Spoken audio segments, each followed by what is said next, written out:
Are WWE planning a huge Bray Wyatt match? We'll talk about it. Plus, AEW have signed multiple top indie stars, and a WWE Legend has made a shock New Japan Pro Wrestling appearance. It's all in the wrestling news right now. Bray Wyatt and his Uncle Howdy were the talking point from SmackDown last night. Yeah. Bo Selector Howdy once again.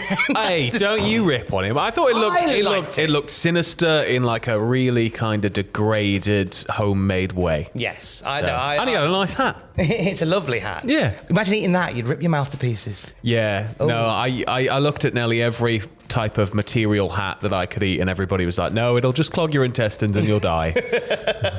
Bob White hat would have been fine. You'd have bled out. It'd have been perfect. But anyway, looking ahead to the future of Bray Wyatt, we're already fantasy booking the bejesus out of Bray Wyatt. But according to the Wrestling Observer, there is one match in particular that some WWE people have their eye on. Yes, which is Roman Reigns versus Bray Wyatt. Now, it's going to come as a bit of a weird one, because the second you hear that, it's like, no, keep Bray away from Roman right now. Like, don't put them near each other. Do not cross the chopsticks. This comes from the Observer, which says Wyatt has become the top merch seller over the Bloodline.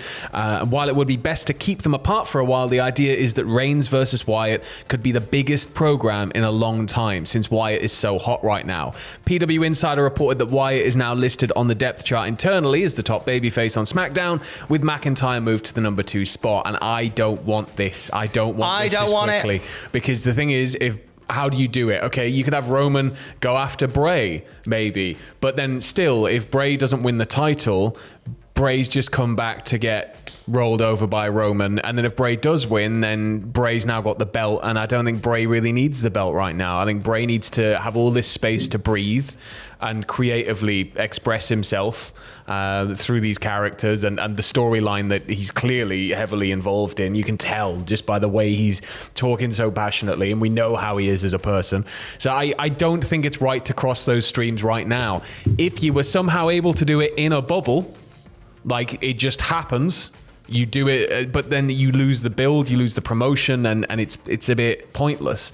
But then even then, the belt kind of makes it messy. It makes it really messy. Need the belt. And I think while it could be maybe a cheeky, quick payday for you right now, it's maybe better to just hold off. Because this was the mistake we made last time. Yeah, just where let Vince Bray, went, "Everyone loves him. Put the belt on him." Bray's white hot right now, but there's nothing stopping him getting more white hot. So it's just a case of waiting. He's just come back.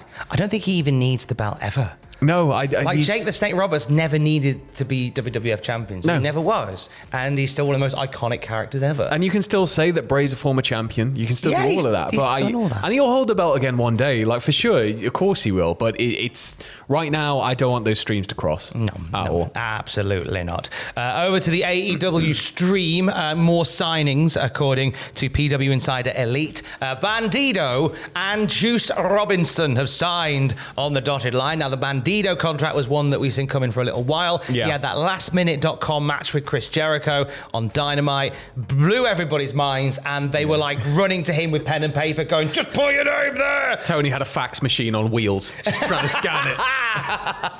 Just stay there, I've got to connect it to the Look, internet. I've signed it for you. Can you just tick it next to it? Just put a little cross. Yeah? Okay, right. Sweet, you're mine now. Get in my car. Get in the van. Get in my car.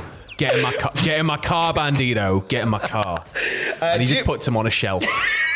He's got like a big warehouse with just loads of wrestlers My stood new around. toy, my new Funko Pop.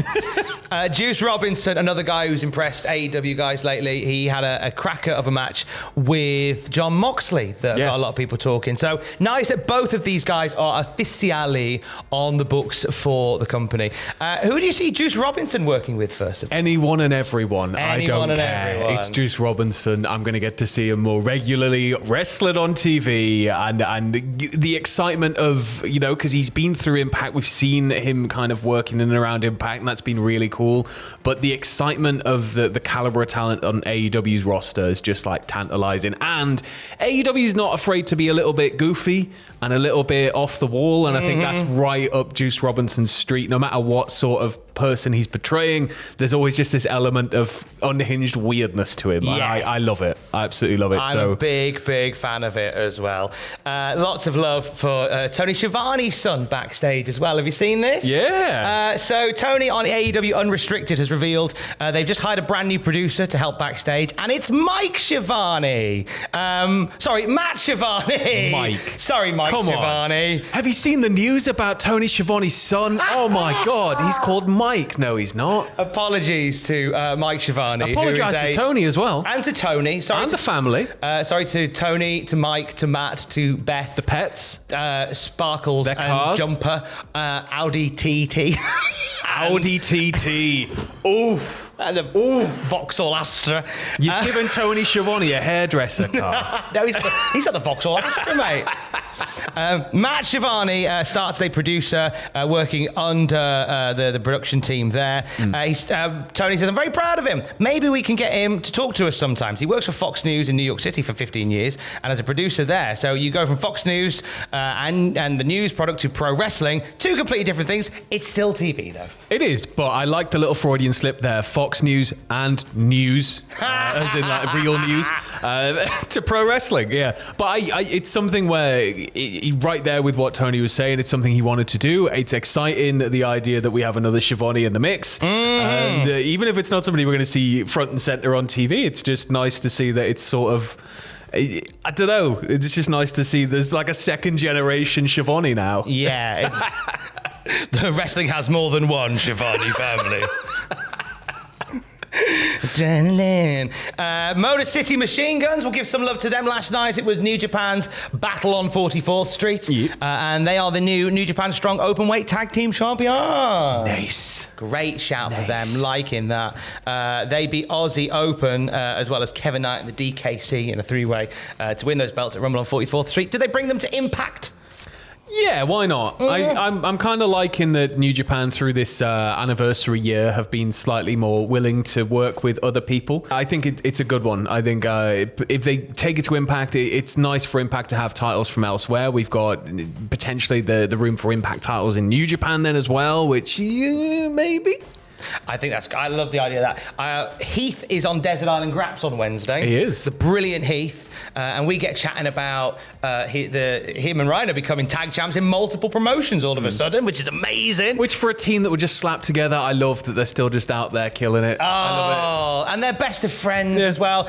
Heath calls them an old married couple on Desert Island Graps, and he gives some stories of them being an old married couple, which I think is great. But he mentions the Motor City Machine Guns as a team that could potentially be a challenger for them. Yeah. So I love the idea of the Impact tag champs and the New Japan Openweight champs getting in the mix. Why not? It's good. Why not? Yeah. It was bit also of company love. Yeah, across the streams. It was also last night where we had a WWE Legend rocking up in New Japan. Who we got? That's right. So during Minoru Suzuki's match with Clark Connors, Ken Bloody Shamrock rocked up. He turned up to offer advice to Connors before the match and was in his corner for it, having had some experience with Suzuki in the past, of course, out there in the old world of Pancrase. But it wasn't sort of enough that he gave Connors, and Connors got beat by Suzuki anyway. And then post-match, Shamrock and Suzuki kind of had a bit of a stare down, and it was like, oh, inject it into my... And then they just hugged and were buddies.